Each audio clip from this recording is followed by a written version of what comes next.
560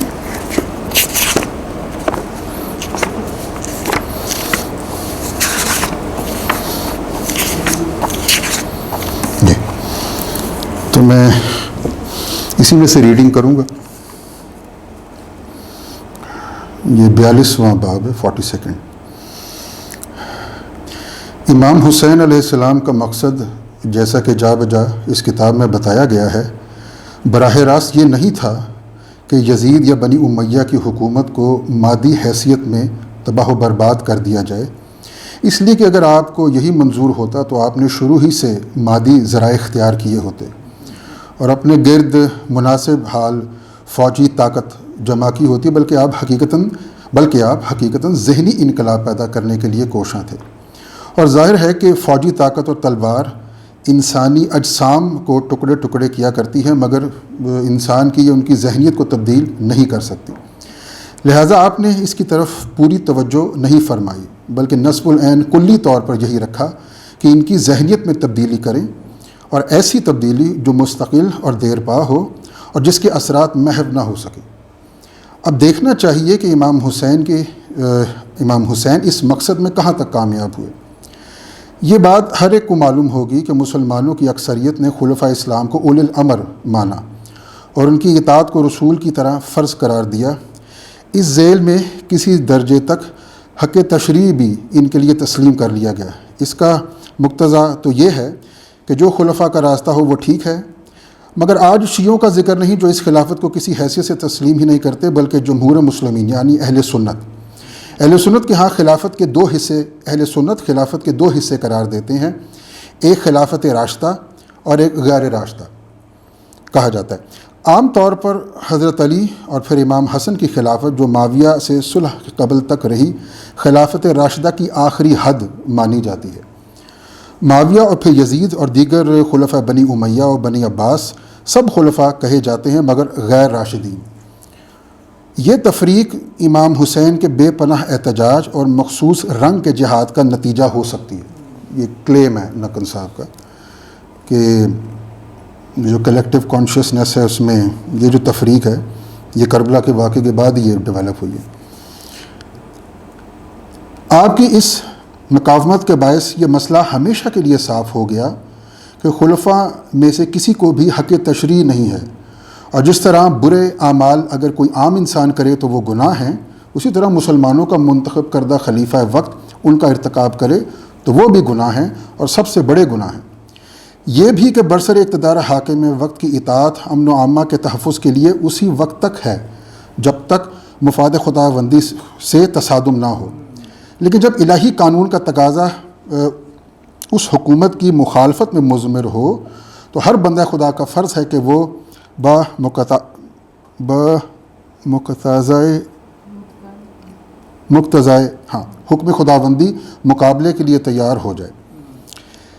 اس طرح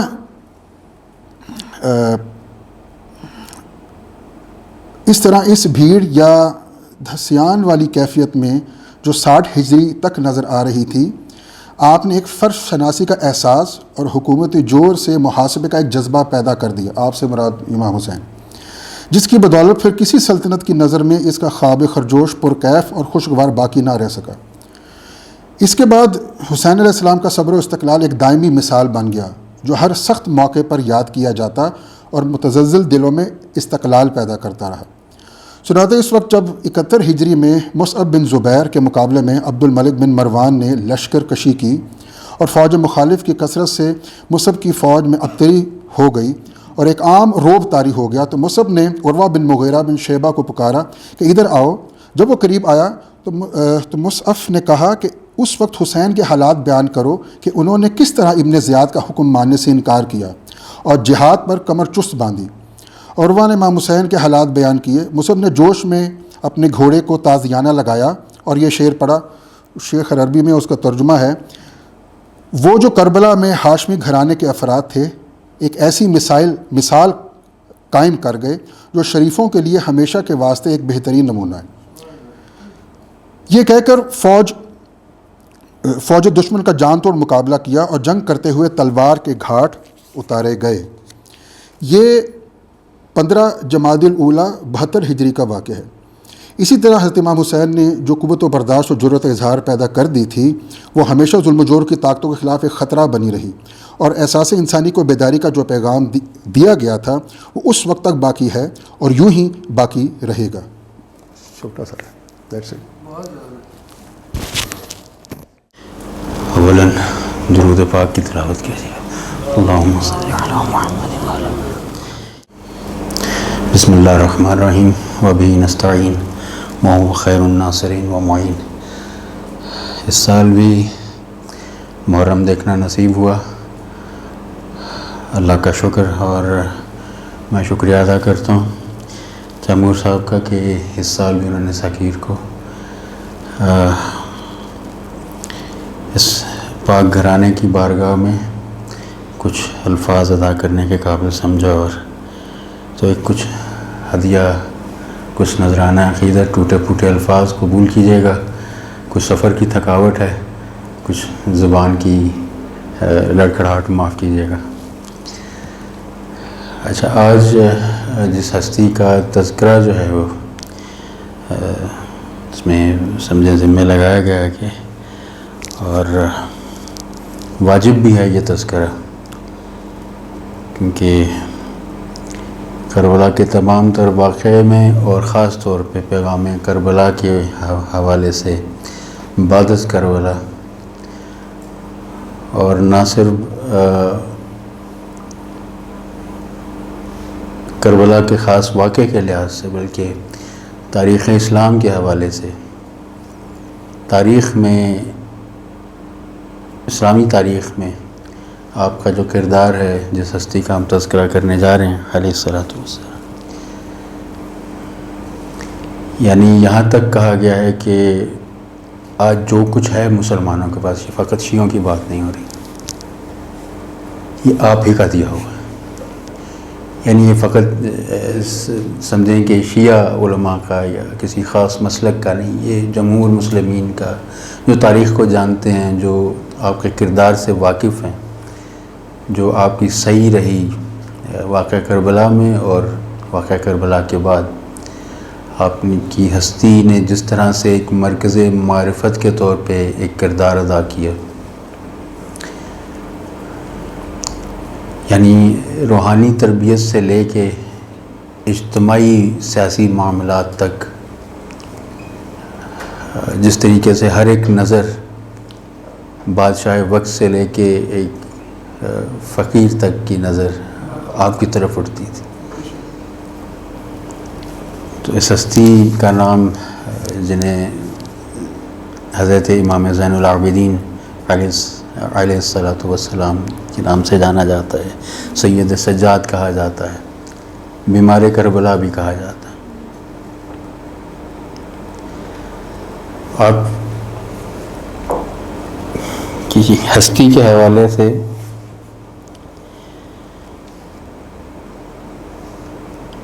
بہت کم سنی سے آپ نے جو حالات دیکھے، یعنی وہ ایسے حالات تھے جب تمام تر تیرے ستمگر جو تھے وہ خاندان اہل بیت کی طرف تان لیے گئے تھے۔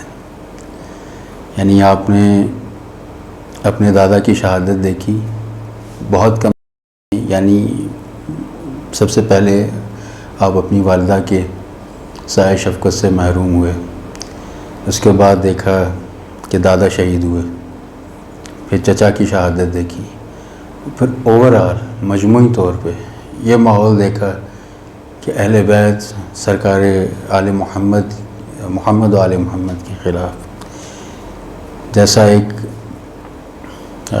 یعنی اس وقت پہ یہ تفصیل طلب ایک بحث ہے، بات ہے کہ تاریخ کے کیا وہ اور کیا ضروریات تھی صاحبان اقتدار کی کہ وہ اس خانوادہ مقدس کے خلاف اس حد تک تل گئے۔ اور یہ ایک ہی وجہ ہے کہ چونکہ یہ مرکز معرفت تھے اور یہ ہمیشہ سے ان کو اپنے اقتدار کے، اپنے طاقت کے، اپنے اس نظام، جابرانہ نظام کے خلاف ایک کانٹے کی طرح کھٹکتے تھے، اور سب سے پہلے ضرورت یہ محسوس کی جاتی تھی اسی لیے ہر امام کو شہید کیا گیا. اور بظاہراً اس چیز کے باوجود کہ انہوں نے سوائے حضرت امام حسین علیہ السلام کے علاوہ، اور اس میں بھی جیسا بھی جناب عباس نقوی صاحب شہید انسانیت میں سے ایک اقتباس صاحب کے سامنے پڑھ رہے تھے کہ کوئی لاؤ لشکر جمع نہیں کیا تھا، تو اس حد درجہ ظلم پہ کیوں آمادہ ہوئے؟ یعنی ایسا بھی نہیں تھا کہ یزید پلید کے یہ علم میں نہیں تھا کہ کون آ رہا ہے. یعنی 28 رجب کو یہ قافلہ چلتا ہے اور کربلا پہنچتے تک یہ 1 محرم ہے. یعنی بیچ میں کتنا وقت ہے. ایک جابر حکمران، اور یہ جابر حکمرانوں کا سب سے پہلا جو ایک نظام حکومت کا ایک خاصہ ہے، جاسوسی کا بہترین نظام. تو یہ کیسے ہے کہ یہ خبر نہ پہنچی ہو کہ رسول کے نواسے کے ساتھ مخدرات عصمت بھی ہیں، گھرانہ بھی ہے. کیلکولیشن دونوں طرف سے پوری تھی. یہاں سے حسین کو بھی معلوم تھا کہ کیا ہونا ہے، کس لیے جا رہا ہوں، اور ان کو بھی معلوم تھا جو مقابلے پہ آ رہے تھے کہ ہم نے کیا کرنا ہے. یہ اثر آپ حضرت امام زین العابدین نے شروع سے دیکھا. یہ جور کی کیفیت شروع سے دیکھی. اور پھر کربلا کی تیاری تو سبھی کے ذہنوں میں تھی. سبھی کو معلوم تھا کہ ایک دن اس میدان میں جانا ہے.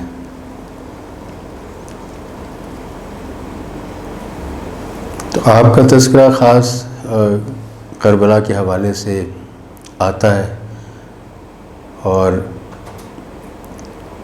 خاص روز واقعہ کے حوالے سے، یعنی روز واقعہ یعنی 10 محرم یعنی یوم عاشور کے حوالے سے اور شب عاشور کے حوالے سے، کہ آپ بیماری میں تھے اور سخت بیماری میں تھے، اور اس قدر بیمار تھے کہ آپ پر سے ایک شرعی تکلیف جو ہے وہ اٹھ گئی تھی جہاد کی. ایسے یہاں پہ ایک بہت کم اس چیز کا تذکرہ کیا جاتا ہے کہ ایسا نہیں کہ آپ پہلے سے بیمار تھے یا آپ کی بیماری کو بہت طولانی تھی، پہلے بھی اور بعد میں بھی. یہ خدا کا ایک اہتمام تھا کہ نسل حسین کو، نسل رسول کو باقی رکھنا اور امامت کے سلسلے کو آگے بڑھانے کے لیے، آپ کی وجود کی حفاظت کے لیے. یعنی جو بہت کم پڑھی جانے والی چیز ہے وہ یہ ہے کہ آپ شب عاشور جس طرح باقی اصحاب امام حسین علیہ السلام اور خود امام علی مقام علیہ السلام جہاد کی تیاری میں مصروف ہوئے، آپ نے بھی تیاری کی اگلے دن جہاد کے لیے.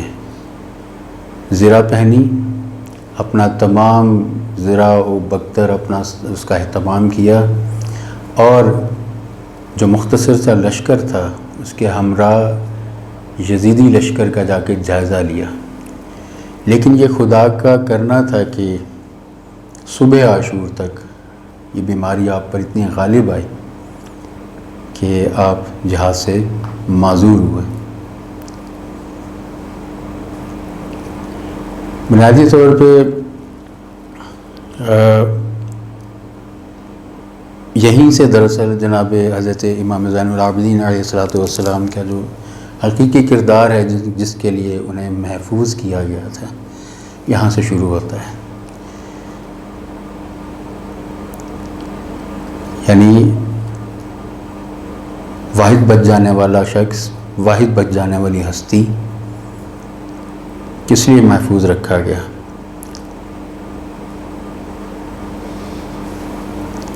واقعتاً وہ کربلا کا پیغام تھا جو 2 ہستیوں نے پوری شدت کے ساتھ، یوں تو پورا قافلہ اسیروں کا بچوں سے لے کے بڑوں تک، یعنی اس میں ہمیں ننھے بچوں تک کے خطبے ملتے ہیں.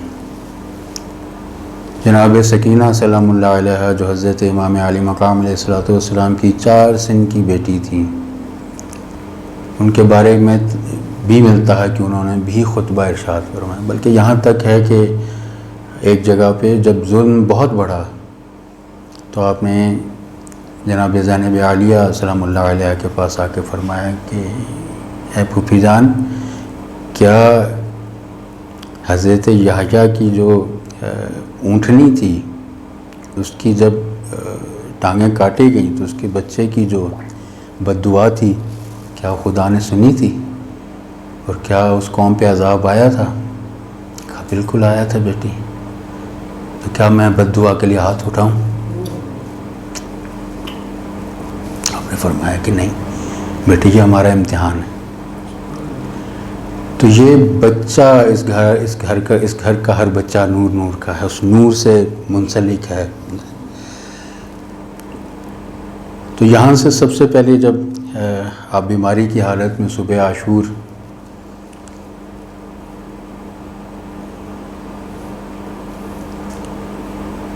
مقتل سجدہ ہے، اور آہستہ آہستہ پہلے اصحاب امام علی مقام علیہ الصلوۃ والسلام اور اس کے بعد پھر خانوادہ اہل بیت ایک ایک کر کے شہید ہوتے ہیں، اور پھر یہ وقت آتا ہے کہ مولا امام علی مقام علیہ الصلوۃ والسلام جنگ کرتے ہیں، شہید ہوتے ہیں، اور جیسے ہی شمر یا خولی لائن آپ کا سر اقدس تن سے جدا کرتے ہیں اور نیزے پہ بلند کرتے ہیں، تو ان کے لشکر میں فتح کے شادیانے بجتے ہیں۔ تو اس قدر شور پہ آپ خیمے میں چونکہ غش کی کیفیت میں تھے، تو جب اس لشکر پلید میں سے بہت شور و غوغا اٹھتا ہے تو آپ یہ پوچھتے ہیں کہ پھوپھی اماں یہ کس چیز کا شور؟ تو حضرت زینب عالیہ جواب میں خیمے کا پردہ اٹھا دیتی، تو آپ کیا دیکھتے ہیں کہ آپ کا بابا کا سر، مولا امام علی مقام علیہ الصلوۃ والسلام کا سر نیزے پہ بلند ہے۔ آپ کیا کرتے ہیں؟ آپ سجدے میں گر جاتے ہیں، لا الہ الا اللہ حقا حقا، لا الہ الا اللہ۔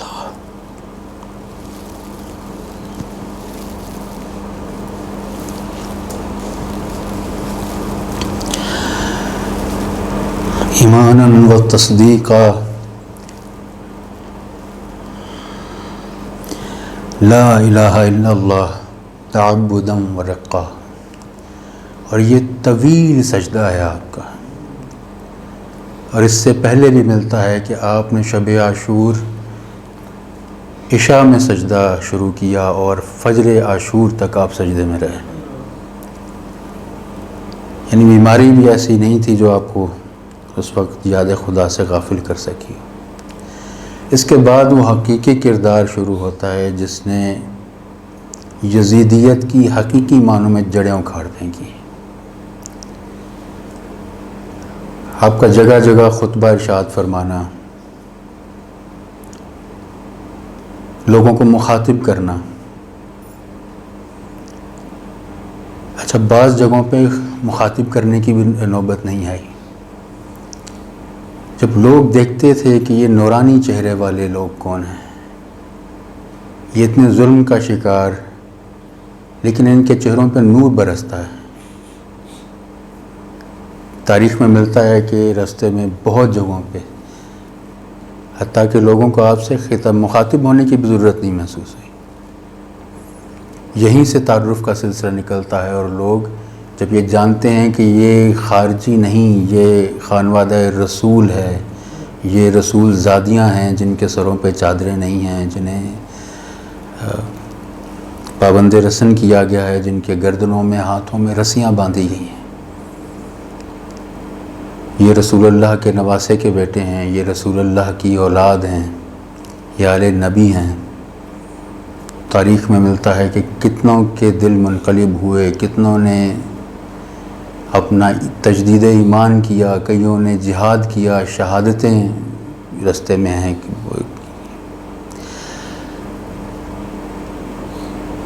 اور سب سے بڑی جو خدمت دین اسلام کی ان خطبات کے ذریعے، اس پیغام کے ذریعے جہاں جہاں ان اسیروں کا قافلہ گیا، اور بعد از کربلا بھی، بعد از جب اسیری سے رہا ہوئے، بنیادی طور پہ اس کنفیوژن سے لوگوں کو نکالا گیا. یعنی یہ بہت سیر حاصل، بہت تفصیل طلب یہ کہ وہ کون سی تحریکیں تھیں. جیسے ابھی اقتباس آپ نے سنا اور اس کا حاصل یہی تھا کہ کربلا کے بعد مزاج کیسے بدلا، جمہور مسلمین کا ذہنی انقلاب کیا آیا. تو وہ ذہنی انقلاب تبھی بپا ہوا جب لوگوں تک وہ بات پہنچائی گئی. اور کس نے پہنچائی؟ ان میں سب سے بڑا نام حضرت امام زین العابدین علیہ الصلوۃ والسلام کو اور حضرت زینب عالیہ سلام اللہ علیہ. یہ دو شخصیات تھیں جو بہت ووکل تھیں، جنہوں نے ہر موقع پہ کوئی موقع ضائع نہیں کیا. یعنی یہ بالکل صاف دکھتا ہے کہ کربلا کا ایک حصہ میدان کربلا میں وقوع پذیر ہو چکا، باقی کربلا سے لے کے دمشق تک رہی، جس کو حضرت امام زین العابدین اور جناب زینب عالیہ سلام اللہ علیہ نے نبھایا. اور یہ سمجھیں کہ بہت کٹھن اور بہت سخت مرحلہ تھا. آپ سے خود پوچھا گیا، کیونکہ آپ کربلا کے بعد ساری زندگی آپ کے بارے میں روایات ملتی ہیں کہ بہت گریہ فرماتے تھے، بہت گریہ فرماتے تھے. کسی نے پوچھا کہ کب تک گریہ کریں گے؟ اتنا گریہ کہ کوئی وقت بھی آپ کا اس گریہ سے خالی نہیں ہے، اس گریہ و ماتم سے خالی نہیں ہے. آپ نے فرمایا کہ تو نے انصاف نہیں کیا. پوچھنے والے نے پوچھا کہ کیا شہادت آپ کا ورثہ نہیں ہے؟ کیا شہادت آل رسول کا ورثہ نہیں ہے؟ آپ نے فرمایا کہ تو نے انصاف نہیں کیا.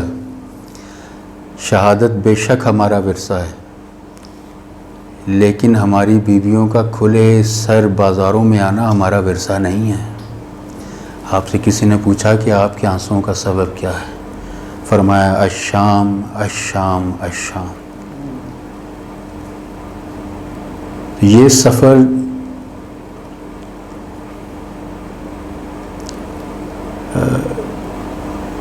جتنا کٹھن، جتنا سخت، اور جس طرح سے مولا امام زین العابدین علیہ الصلوۃ والسلام نے مقابلہ کیا اور اس پیغام کو پہنچایا، اس کنفیوژن سے نکالا لوگوں کو. کیونکہ یہ کنفیوژن آج کے دور کی طرح، آج بھی ان کے پیغام کی اسی طرح ضرورت ہے. ان پیغامات کو پڑھنے کی ضرورت ہے، ان خطبات کو پڑھنے کی ضرورت ہے، کیونکہ ہم تقریباً آج بھی اسی کنفیوژن کا شکار ہیں. یعنی کنفیوژن کا الزام صرف کوفیوں کے سر نہیں ہے. عالم اسلام میں سے کتنے لوگوں نے بڑھ کے حسین کو بچایا؟ یعنی یہ سب کے لیے کوسچن مارک ہے. جمہور مسلمین کے لیے یہ کوسچن مارک ہے. یعنی کہاں تھے مدینہ کے مسلمان؟ کہاں تھے مکہ کے مسلمان؟ کہاں تھے بلاد اسلامیہ کے مسلمان؟ کیا حسین کو خاموشی سے تو نہیں کربلا پہنچے تھے؟ کیا کوئی ڈھکے چھپے الفاظ طریقے سے تو کربلا نہیں پہنچے تھے؟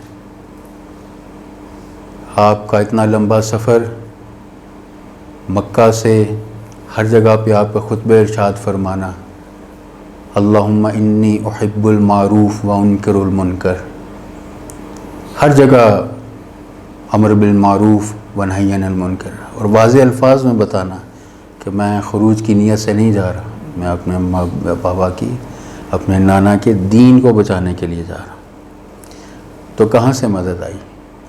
تو یہ کنفیوژن ہی تھی جس نے قدم سے مدد سے روکا. عجب اعتبار و بے اعتباری کے درمیان ہے زندگی. تو یہ زندگی ہم بھی آج تقریباً ویسے ہی گزار رہے ہیں. تو اس کنفیوژن سے بہت لوگوں کو نکالا. یعنی یہ جیسے ایک کردار ہے کربلا میں کنفیوژن کا، یعنی اگر اس کو مزید اس کی وضاحت کریں کہ کس طرح کی کنفیوژن تھی.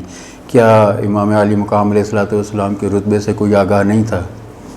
ایک کردار ہے ہم اس کو لعین کہتے ہیں، اس پہ لعنت بھیجتے ہیں، اس کو برا کہتے ہیں، لیکن ذرا ٹھہر کے اس کے کردار کو جاننے کی بھی کوشش کرتے ہیں۔ ایک صحابی کا بیٹا ہے، صحابی کون سے؟ جو عشرہ مبشرہ میں سے ہیں۔ بچپن میں امام علی مقام علیہ الصلوۃ والسلام کے ساتھ کھیلتا رہا، لیکن کربلا میں جب پہلا تیر پھینکا گیا تو اس نے اپنے لشکر کو مخاطب کر کے کہا کہ میں حسین کی طرف قربتاً الی اللہ تیر پھینک رہا ہوں، اے میرے لشکر روز قیامت گواہ رہنا۔ عمر ابن سعد، حضرت سعد بن ابی وقاص رضی اللہ تعالیٰ عنہ کا بیٹا، کیا وہ بچپن سے آگاہ نہیں تھا آپ کی قدر و منزلت سے؟ کس چیز نے اس کو آمادہ کیا کہ وہ خود کو جہنم کے اس طبقے میں ڈال دے؟ یہ کنفیوژن کس طرح کی تھی؟ یہ کنفیوژن دنیا کے لالچ، دنیا کے حرص کی تھی۔ یعنی اس کو جو ملک رے کا، یعنی اس وقت ملک رے ایک بہت بڑی سلطنت کا نام تھا جو عراق، افغانستان، ایران اور بہت سے دوسرے خطوں پہ مشتمل تھی۔ بلکہ امام علی مقام علیہ الصلوۃ والسلام جب تنہا رہ گئے تو آپ نے جو خطبہ ارشاد فرمایا تو اس میں آپ نے اس کو جھڑکا کہ تو جو ملک رے کی حکومت کا خواب دیکھ رہا ہے تو تجھے وہاں کی گندم کا ایک خوشہ تک نہیں ملے گا۔ اس نے امام کی بات کا استہزاء کیا، یعنی مذاق اڑایا، اور کہنے لگا کوئی بات نہیں، میں جو کا خوشہ کھا لوں گا۔ اس حد تک کیوں گر گیا مسلمان کا ذہن؟ تو فقط ایک ہی چیز تھی، دنیا کا لالچ، دنیا کا حرص اس قدر غالب آیا کہ لوگوں نے نواسہ رسول کی انگلی تک کاٹی، صرف ایک انگلی، ایک انگوٹھی کے لالچ کے لیے۔ یعنی جب آپ کے دست مبارک میں سے انگوٹھی نہیں اتری تو ظالم نے انگلی تک کاٹی، یعنی وہ کون سا ظلم ہے جو روا نہیں رکھا گیا؟ تو اس کنفیوژن میں سے نکالنے کا کام، لوگوں کو یقین اور تیقن کی طرف لانے کا کام کیا امام زین العابدین علیہ الصلوۃ والسلام نے۔ کچھ فضائل کے سلسلے میں وقت ہے ہمارے پاس، عرض کر سکتا ہوں۔ 9:15 ہو چکے ہیں سر۔ 9:30 تک ہے جی بسم اللہ، ہو جائے گا پورا۔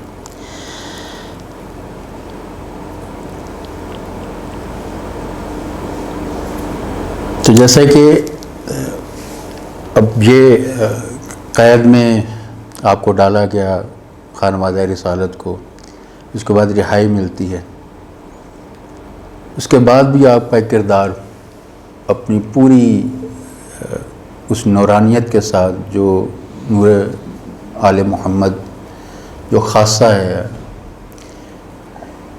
جس مقصد کے لیے آپ کی ہستیوں کو ہمارے درمیان مقرر کیا گیا۔ ہم دیکھتے ہیں جیسے پہلے عرض کی کہ انفرادی روحانی معاملات سے لے کے اجتماعی معاملات تک، سیاسی معاملات تک، ہر طرف سے نظر آپ کی طرف اٹھتی تھی۔ یعنی مثال کے طور پہ آپ جہاں دین کی تبلیغ فرماتے تھے، جہاں آپ کا روزانہ کا درس چلتا تھا، یہ بات کی بات ہے، آپ نے دو چیزیں سمجھیں بہت شدت سے ان کو مستحکم کیا، ایک جو دین کی تبلیغ تھی، اور دوسرا جو رسوم عزاداری ہے، یہ عزاداری کا بیج جو ہے یہ سید سجاد کا لگایا ہوا۔ آپ بہت زیادہ اس پہ تاکید فرماتے تھے، اور خصوصاً آپ کی طرف سے بہت زیادہ اہتمام کے ساتھ جو مجالس ذکر حسین علیہ الصلوۃ والسلام تھی ان کا انعقاد کروایا جاتا تھا، اور بہت آپ اس پہ مال خرچ کرتے تھے، اور بہت گریہ فرماتے تھے، بہت یاد کرتے تھے۔ اگین کسی نے پوچھا کہ آپ کی اتنے گریے کا کیا سبب ہے؟ آپ نے فرمایا کہ ایک نبی کا ایک یوسف بچھڑا تھا تو انہوں نے روک روک کے اپنی بینائی کھو دی تھی، میرے سامنے میرے 18 یوسف ذبح کیے گئے۔ ایک اور جگہ پہ آپ سے پوچھا گیا کہ آپ ذکر حسین کربلا کو آپ کیوں اتنا یاد، جبکہ آپ نے ایک سلسلہ قائم کیا، آپ نے فرمایا کہ اس لیے کہ کہیں تم غدیر کے دن کی طرح عاشور کا دن بھی نہ بھول جاؤ۔ تو ان سلسلوں سے لے کے اجتماعی سلسلوں تک، جیسے ولاد اسلامیہ کا ایک بہت، یعنی اگر یہ سوچ لیا جائے کہ فقط آپ محراب و منبر اور ایک گوشہ نشینی کی زندگی سے ہی آپ کا تعلق رہ گیا تھا، آپ نے سیاسی اور اجتماعی معاملات میں بھی بھرپور کردار ادا کیا، لیکن ایک حکمت کے ساتھ۔ یعنی ایک بہت بڑا معاملہ، ایک مسئلہ اس زمانے میں اٹھا اور آپ نے بغیر کسی تعصب کے، بغیر، یعنی جہاں اسلام کی خدمت کی بات ہوئی وہاں آپ نے یہ نہیں دیکھا کہ یہ دشمن ہے اقتدار پہ بیٹھا ہوا، مسند اقتدار پہ، یا کون ہے۔ یہ تھا مملکت اسلامیہ کی معیشت کے حوالے سے، یعنی اس وقت تک جو سکہ ہمارے ہاں، جیسے آج ہمارے ہاں ڈالر چلتا ہے، اس وقت بھی رومی کرنسی جو ہے وہ رائج تھی۔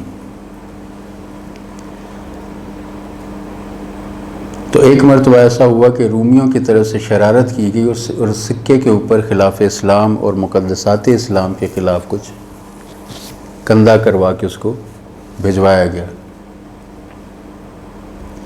یہ معاملہ آپ کے پاس بھیجا گیا کہ ہم کیا کریں، تو آپ نے فرمایا کہ اس کو پیغام بھجوا دو کہ آئندہ کے بعد ہم تمہاری سکے استعمال نہیں کریں گے، اور آپ نے حکم دیا کہ آپ اپنے سکے جاری کریں، اور اس حکم کے ساتھ اس کی تمام تر تفصیل سکے کی، وزن کتنا ہو، اس کے اوپر کیا کندہ کروایا جائے، کس طرح سے اس کو، اس کا کیا اسلوب اور کیا شکل و ڈھال ہو، وہ ساری تفصیل آپ نے اپنے اس حکم نامے میں لکھ کے بھیجی۔ اب آپ کے فضائل کے حوالے سے کچھ اقتباسات ہیں تاکہ یہ منوعاً آپ تک پہنچ جائے، تو میں ان کو آپ کے سامنے کچھ پڑھ دوں گا، اور اس کے بعد انشاءاللہ کوشش کروں گا کہ آپ کے وہ خطبہ جو آپ نے دربار یزید میں بیان فرمایا تھا وہ آپ کے سامنے پڑھ دوں۔ امام زین العابدین نے علم و فضل، زہد، سخاوت، عبادت اور اخلاق کریمانہ میں وہ درجہ حاصل کیا کہ تمام مسلمانوں میں اسی عظمت و بزرگی اور عقیدت و احترام سے دیکھے جانے لگے جس کے مالک ان کے آباء و اجداد تھے۔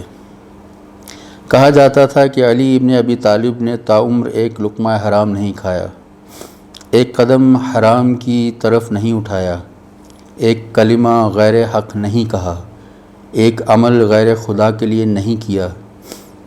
ان اوصاف میں ان کا مثل علی ابن الحسین کے سوا کوئی زیر آسمان نہیں۔ رات دن میں 2000 نماز کا معمول تھا۔ وقت نماز جسم کانپنے لگتا، رونگٹے کھڑے ہو جاتے اور چہرے کا رنگ زرد پڑ جاتا۔ الحمد کی قرات میں مالک یوم الدین کی تک پہنچتے تو اس طرح اس کی تکرار کرتے کہ معلوم ہوتا تھا روح جسم سے مفارقت کر جائے گی، جدا ہو جائے گی۔ سجدے سے سر اٹھاتے تو چہرہ پسینے سے تر ہو جاتا، اگر ردا سرک جاتی تو اس کو برابر نہیں کرتے تھے۔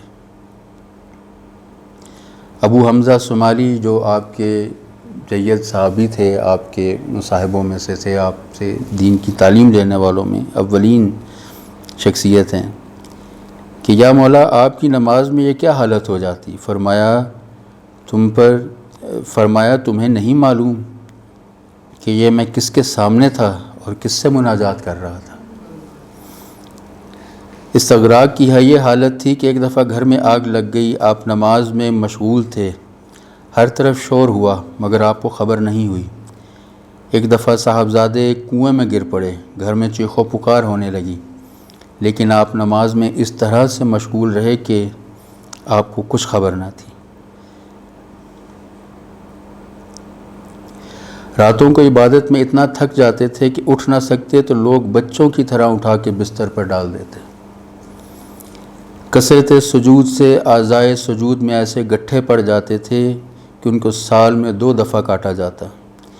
ایک تھیلی میں خاک کربلا رکھتے تھے، اسی پر سجدہ کرتے تھے۔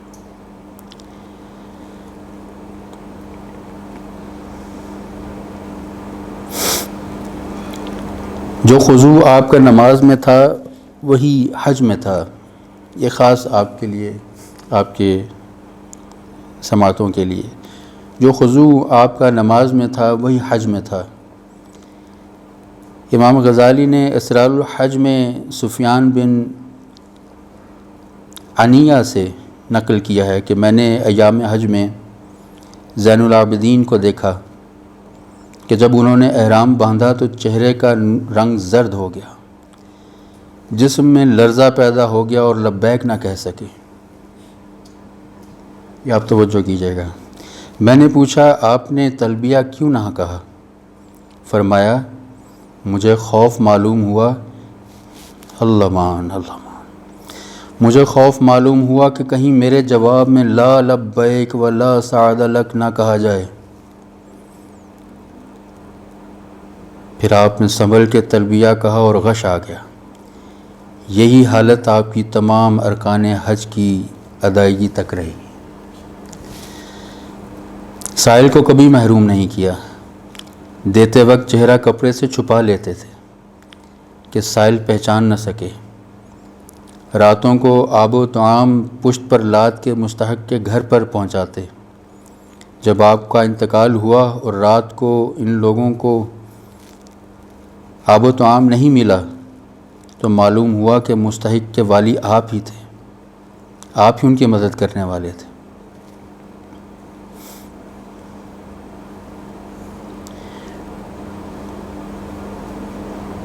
کنیزوں اور غلاموں کی خطائیں لکھتے جاتے تھے۔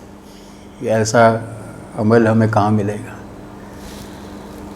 اپنے کنیزوں اور غلاموں کی خطائیں لکھتے جاتے تھے، سال بھر کے بعد سب کو جمع کر کے ان کی غلطیاں یاد دلاتے تھے اور سب کو معاف کر دیتے تھے اور کہتے تھے خداوند تو بھی میری کوتاہیوں کو معاف کر دے۔ برا کہنے اور سخت کلامی کرنے والے سے نیکی اور احسان سے پیش آتے تھے۔ ایک شخص نے آپ کی غیبت کی، فرمایا اگر یہ عیب مجھ میں ہے تو خدا سے دعا کرو کہ وہ اس عیب کو مجھ سے دور کر دے، اور اگر نہیں ہے تو خدا تمہیں معاف کرے۔ ایک شخص نے کہا کہ میرا ہمسایہ آپ کو بدعتی کہتا ہے۔ فرمایا تم نے حق ہمسائیگی ادا نہیں کیا اور اس کی ایسی بات مجھ تک پہنچائی جو میرے علم میں نہیں تھی۔ خدا تم کو اور ہم سب کو معاف کرے۔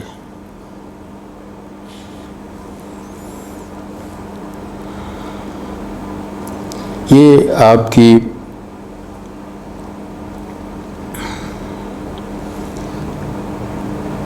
ایک اور آپ کی نظر، یعنی کیسا مقام ہے کہ آپ کا اس وقت وجود جو ہے کیا مقام رکھتا تھا لوگوں کے درمیان، کہ لوگ برکت حاصل کرنے کے لیے ان کے پاس آتے اور نیک شگون سمجھتے ہوئے ان کے ہاتھوں کو چھوتے۔ مسجد نبوی میں لوگ ان کو دیکھنے کے لیے آتے، نماز سے فراغت کے بعد آگے بڑھ کے ان کے ہاتھوں کو چومتے اور آنکھوں کو لگاتے۔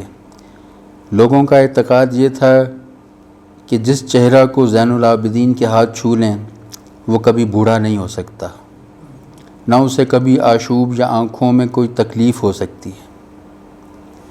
علی ابن الحسین مشرق و مغرب میں لوگوں کی گفتگو اور تذکروں میں ایک بہترین موضوع کی حیثیت سے یاد کیے جاتے تھے۔ ان کی اس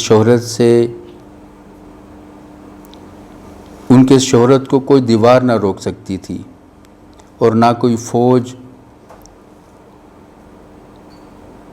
اس ذکر کو روک سکتی تھی۔ تمام بلاد اسلامی میں ایک مثالی حیثیت سے مشہور ہو چکے تھے۔ مسلمانوں کے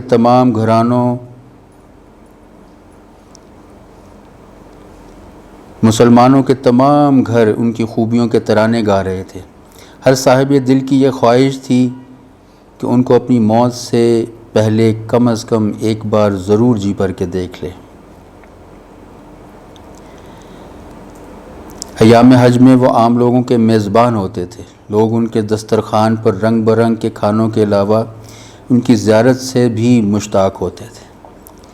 یعنی یہاں پہ رنگ برنگ کھانوں کا جب تذکرہ آیا تو یہ یہاں سے ایک تذکرہ کرتا چلوں کہ یہ کیسی فیاضی تھی آپ کی۔ ایسا نہیں تھا کہ وہ بھول گئے، یعنی اس کا تذکرہ خود بھی اس لائن نے کیا کہ جب یہ کعبہ پہ چڑھائی کا جو لشکر بھیجا گیا تھا یزید کی طرف سے، اس کا جو سپہ سالار تھا حسین بن نمیر، یعنی یہ وہ شخص ہے جس نے حضرت علی الاکبر کے سینے میں برچھی ماری تھی اور یہ کہا تھا کہ میں نے سنا ہے کہ حسین کا صبر بہت مشہور ہے۔ اور چونکہ حضرت علی اکبر ہم شکل پیغمبر مشہور تھے اور مولا امام علی مقام علیہ الصلوۃ والسلام کو بہت عزیز تھے، تو اس نے کہا میں نے سنا ہے کہ حسین کا صبر بہت زیادہ ہے، حسین صابر ہے۔ تو اس نے حضرت علی اکبر کے سینے میں برچھی مار کے اس برچھی کا پھل توڑ دیا۔ یہ اس مارکے میں اس کا لشکر شکست کھاتا ہے اور یہ تتر بتر ہو جاتا ہے اور یہ زخمی حالت میں سفر میں ہے اور چھپتا چھپاتا یہ حضرت امام زین العابدین کے خیمے میں آ گھستا ہے۔ یاد رہے کہ امام بھولے نہیں، یہ کھانا مانگتا ہے، امام کھانا دیتے ہیں، یہ پانی مانگتا ہے، پیاسا ہے،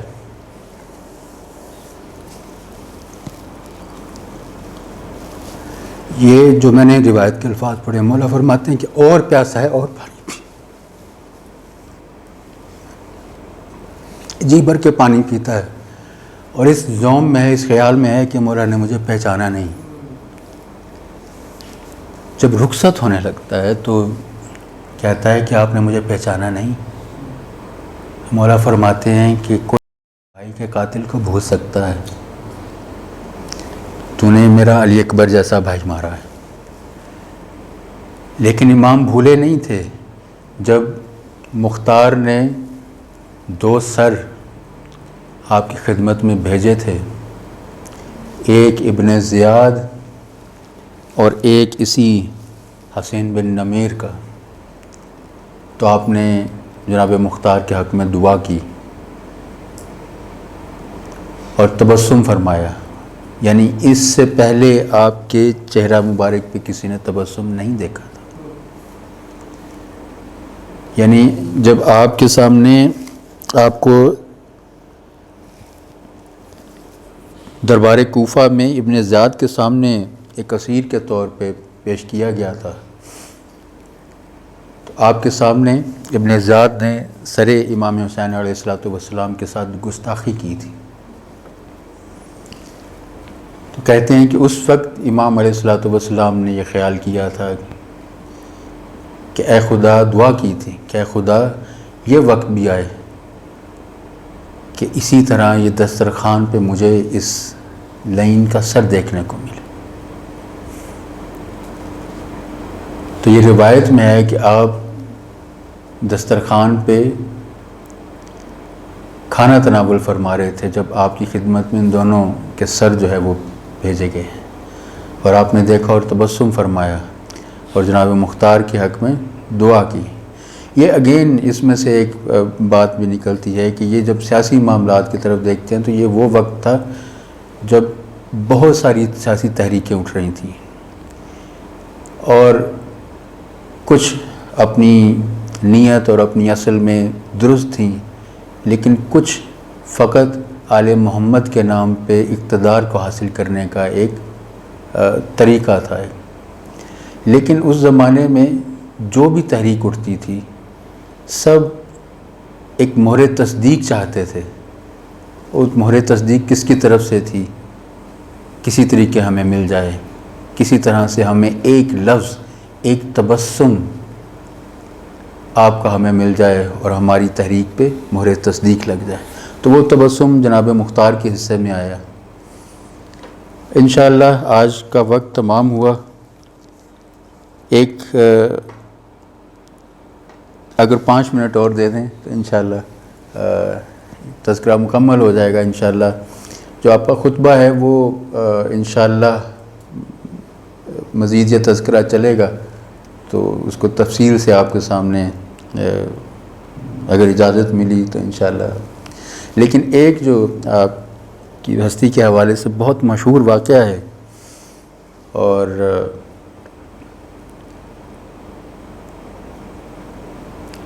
آپ کی ہستی کیا ہے، آل محمد کیا ہیں، اس بات کو تشریح کے ساتھ بیان کرنے کے لیے کافی ہے.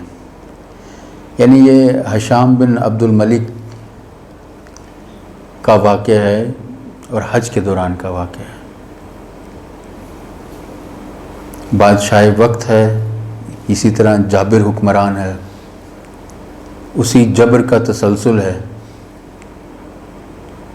جو جبر یزید تھا. یہ حج کے دوران میں رش اتنا ہے کہ یہ اپنی تمام تر طاقت، اپنے تمام تر روب، اپنی تمکنت کے باوجود یہ حجر اسود تک نہیں پہنچ پاتا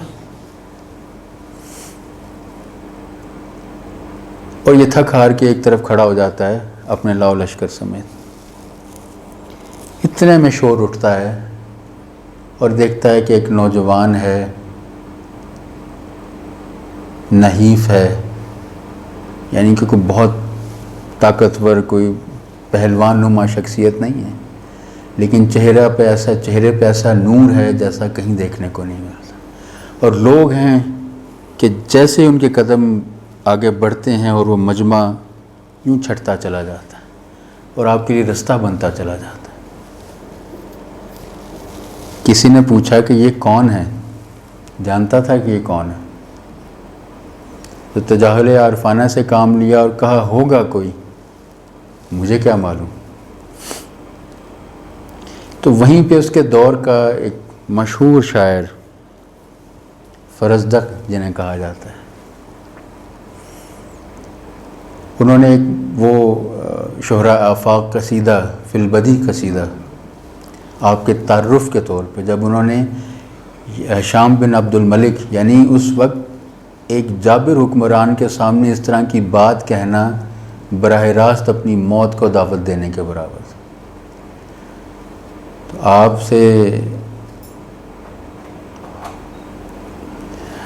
علیہ السلام کی شان میں فرزدق نے فی البدی قصیدہ کہا، اور قصیدہ ایسا نہیں کہ خود سے کہا، ہشام بن عبد الملک کو مخاطب کر کے کہا کہ تجھے نہیں معلوم کہ یہ کون ہے، تو اب میں تجھے بتاتا ہوں کہ ان کا تعارف کیا ہے.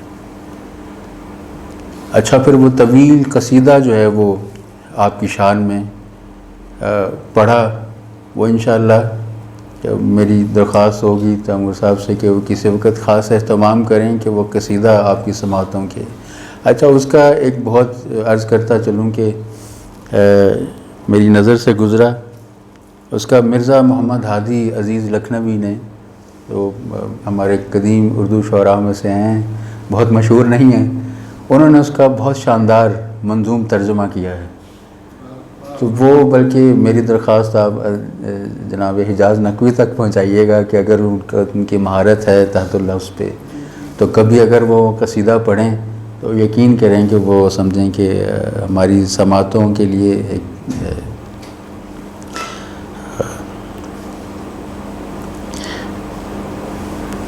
علاج بھی ہے اور رحمت بھی ہے اور سب کچھ ہے۔ آج کا تذکرہ اسی پہ تمام کرتے ہیں اور اس دعا کے ساتھ کہ اللہ پاک ہمیں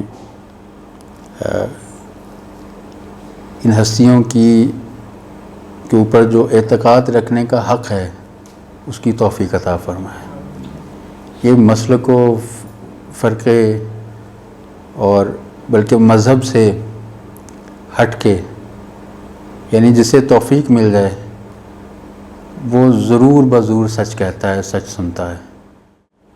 ایک ہندو شاعر ہیں ماتر لکھنوی، عموماً اس شعر کو میں سرنامے کے طور پہ کہیں بات کرنے کا موقع ملے تو پڑھتا ہوں، لیکن آپ کے سماعتوں کے لیے ماتر لکھنوی کہتے ہیں کہ عجب کھیل ہوا، اس کو مختلف سمجھیں کہ اس میں تصرف بھی بہت کیا گیا ہے، لیکن کہتے ہیں کہ عجب کھیل ہوا اسلام کی تقدیر کے ساتھ، قتل شبیر ہوئے نعرہ تکبیر کے ساتھ۔ تو یہ ایک ہندو شاعر ہے جس کا فہم، جس کا ادراک اتنا بلند ہے، تو یہ مذہب و ملت، مسلک، ہر چیز سے بالا تر ہو کے ہمیں ان کا حق ادا کرنے کے خدا توفیق عطا فرمائے۔